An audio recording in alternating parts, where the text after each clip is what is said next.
আকরাম নূর মুজাসসাম সাল্লাল্লাহু আলাইহি সাল্লামের একজন সাহাবী ছিলেন, দেখতে কালো,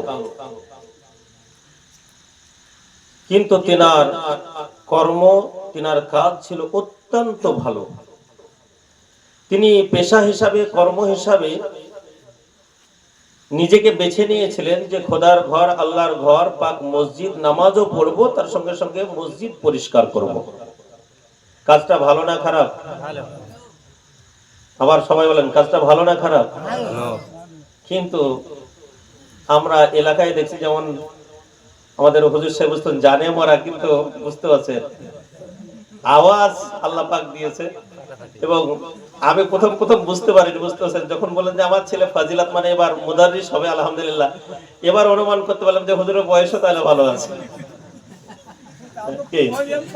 হ্যাঁ, যাই হোক, আল্লাহ পাক তিনার হায়াতে তৈয়বা দান করুন, বলেন আমিন, আল্লাহুম্মা আমিন। তিনার সন্তানকে যেন আল্লাহ পাক আমাদের আহলে সুন্নাত আল জামাতের পূর্ণাঙ্গ খিদমতগার আপনা কবুল করেন, বলেন আমিন, আল্লাহুম্মা আমিন। ওনার যত বক্তব্য শুনেছি তার মধ্যে একটি কথা, সবই ভালো, কিন্তু তার মধ্যে একটি কথা অতি মূল্যবান লেগেছে। সত্যি জানেন, মানে এই বছর একটা আমার গল্প আপনাদের শোনায়।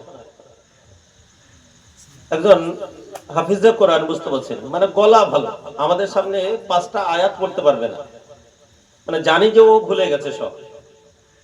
একটা মসজিদে যাওয়ার পরে, বুঝতে পারছেন, ও কোন সময় এক ওয়াক্ত নামাজ পড়েছে, আমিও পড়েছি। তো কিছু মুসল্লি বলছে চলবে না, মানে আমাকে বলছে চলবে না, বুঝতে পারছেন। তো উনি একটা মূল্যবান কথা বললেন যে এমন কিছু বর্তমানে হয়েছে যে সুর আর গলা আর তাল তুল দেখে, বুঝতে পারছেন, আমাদের হুজুর আল্লাহ পাক তাকে জান্নাতবাসী করেন, যিনি আপনার ঠুঁড়ে গোটা বুখারী শরীফ মুখস্থ ছিল আর কি।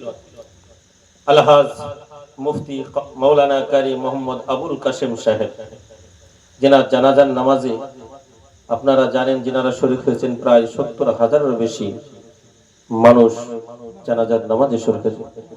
আমার মনে হয় মুর্শিদাবাদে এমন রেকর্ড পরিমাণ আর কারো জানাজার নামাজে এত মানুষ আর হয়। তো উনি যখন আমি সায়দাপুরে পড়তাম, তখন আমাকে একটা জায়গায় নিয়ে গেলেন, বুঝতে পারছেন, এনটিপিসিতে বক্তব্য। তো ওনাকে একটা চিরকুট দেওয়া হলো, মানে হুজুরকে চিরকুট দিলেন, নদীতে কেন জোয়ার আসে ইয়াসিন সূরার মাধ্যমে আপনাকে ব্যাখ্যা করতে হবে। সবাই শিক্ষিত মহল, বুঝতে পারছেন। আলহামদুলিল্লাহ, তিনি ইয়াসিন সূরার মাধ্যম দিয়ে, আজকে যারা বলছে ত্রিপল মুফতি, চতুর্থ মানে মুফতি, কতবার মুফতি পাশ করেছে তা বলছে, এরকম একটা চিরকুট দিলে দেখবেন 10 মিনিট বক্তব্য রাখতে পারবে না। কি আমি বলছি, বক্তব্য রাখতে পারবে না। কিন্তু হুজুর আবুল কাসেম সাহেব তিনি 1 ঘন্টায় 2 ঘন্টা নয়, নদীতে